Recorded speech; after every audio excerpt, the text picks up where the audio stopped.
Salam kenal, kita hari-hari Surabaya. Hari-hari Surabaya datang ke sini untuk menuntut keadilan.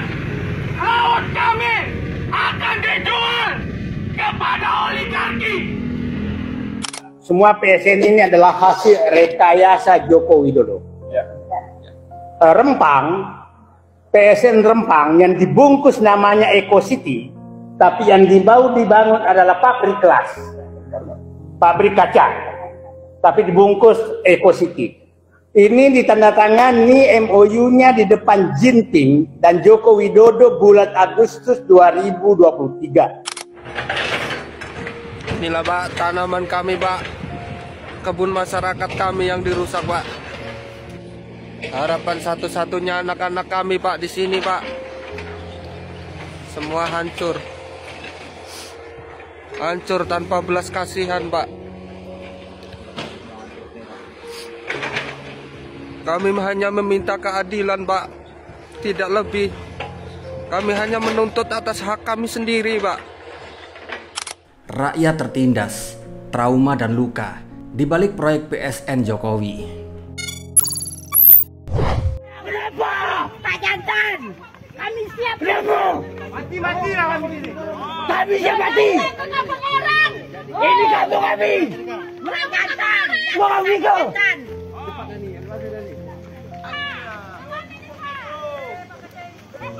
Bukan orang baik. Masa pula di kampung orang? Dia sendiri polsek. Ini jago apa? Jago apa? Apa? Siapa yang tanggung jawab? Ini kampung kami. Dia siapa satu? Orang kampung. Satu orang. Semuanya. Kita sekarang ini dalam proses mendistribusi reforma agraria yang target kita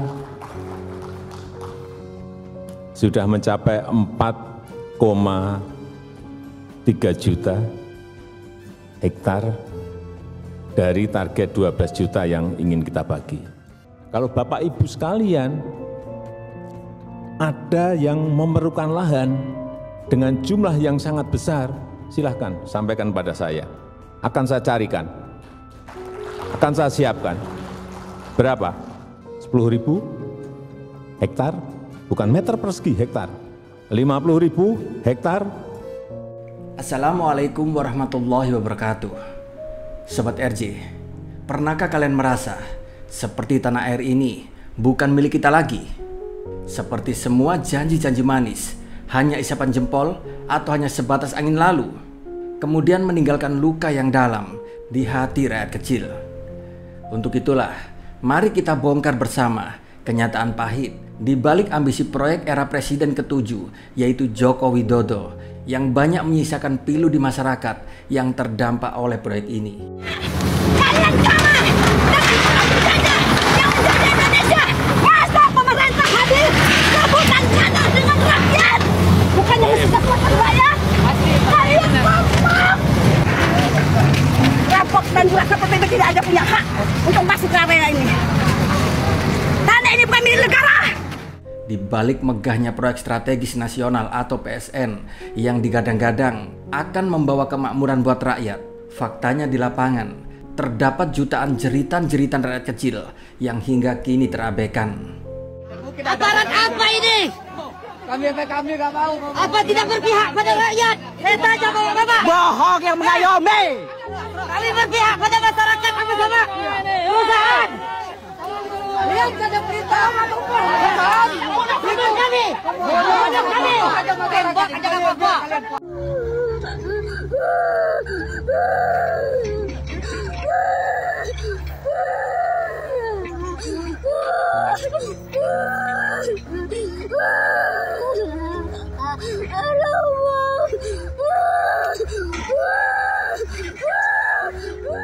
Bahkan menurut Yayasan Lembaga Bantuan Hukum Indonesia atau YLBHI, ada sebanyak 106 konflik agraria yang terjadi akibat PSN Jokowi ini.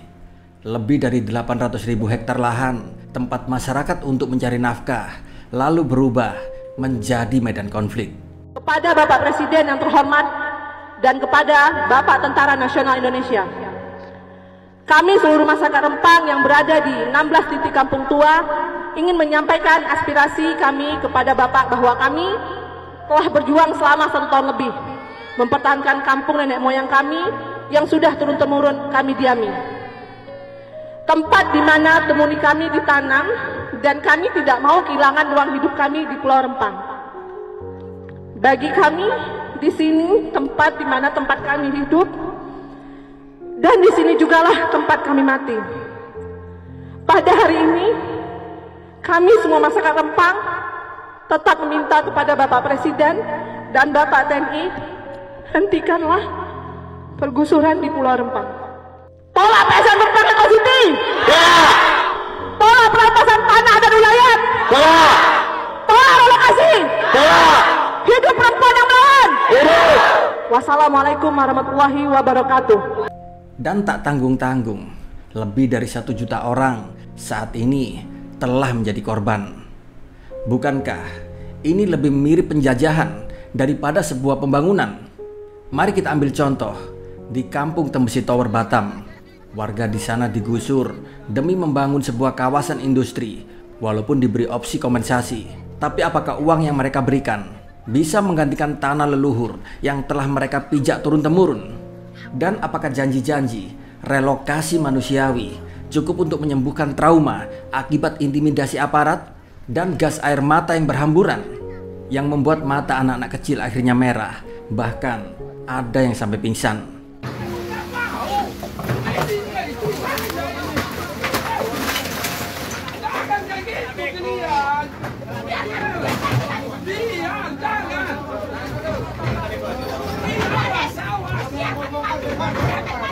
Biar kami yang bongkar. Jangan. Ya. Ya jangan. Jangan itu istri saya. Jangan. Awas buka kita. Jangan, aku nggak melawan. Jangan. Awas jangan.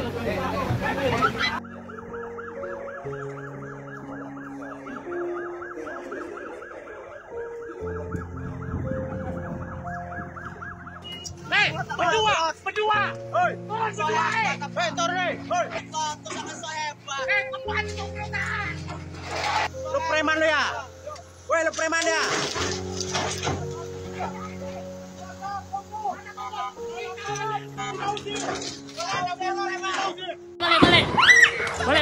Balik, Kak.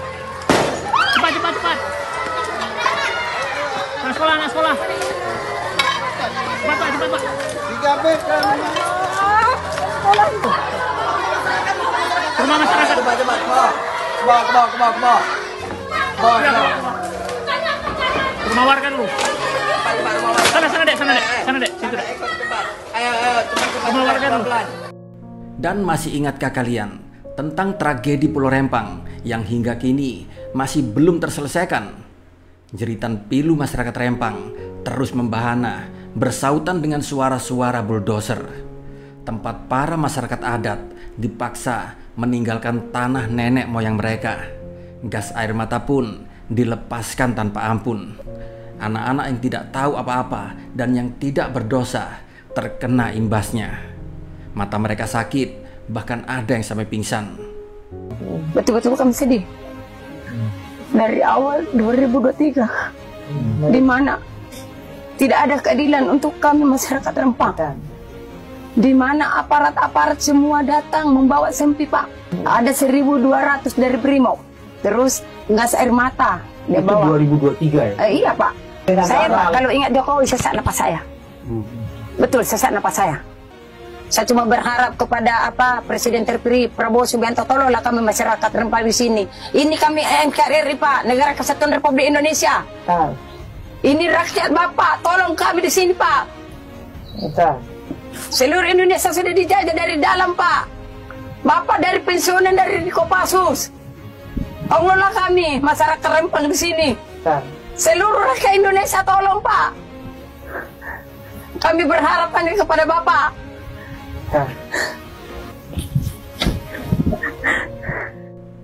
Dan ini bukan hanya penggusuran, akan tetapi sudah merupakan pelanggaran hak asasi manusia yang mencederai hati nurani kita semuanya.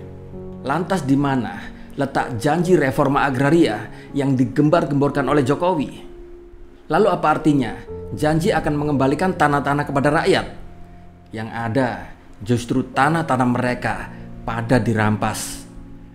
Bahkan konsorsium pembaruan agraria atau KPA telah mencatat ada sebanyak 571 hektar tanah rakyat hilang demi proyek-proyek oligarki yang berbalut proyek strategis nasional atau PSN.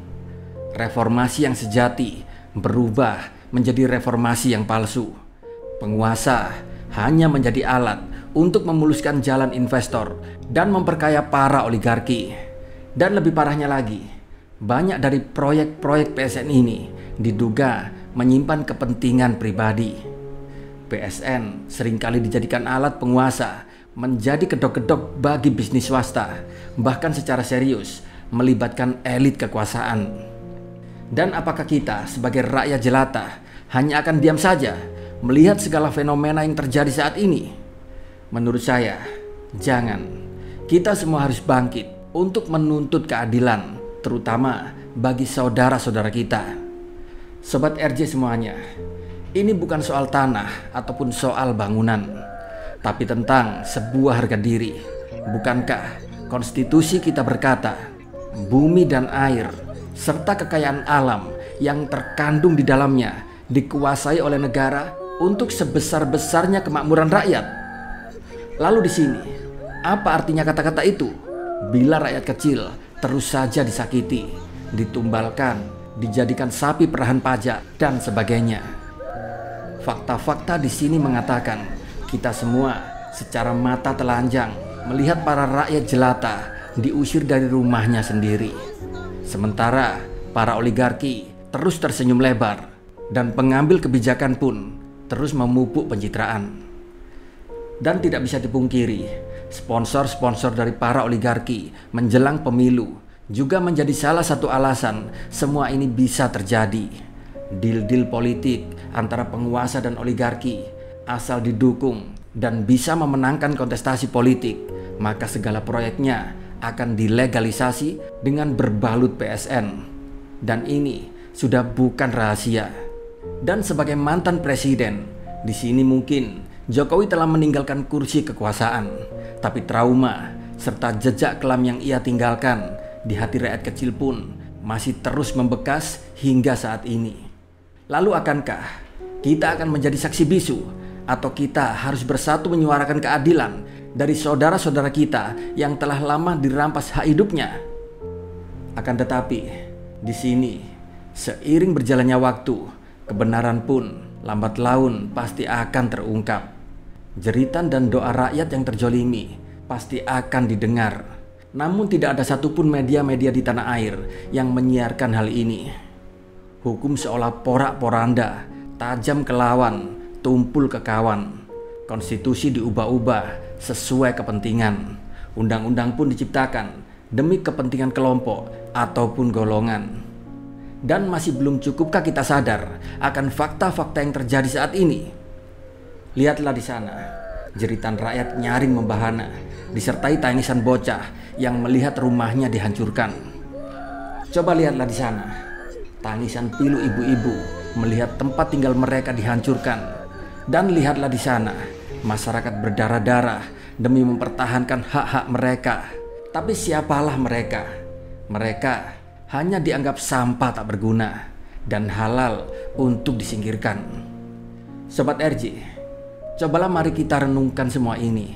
Apakah kalian rela orang yang sudah menjolimi para saudara-saudara kita terus bermain sandiwara dan terus menebar citra?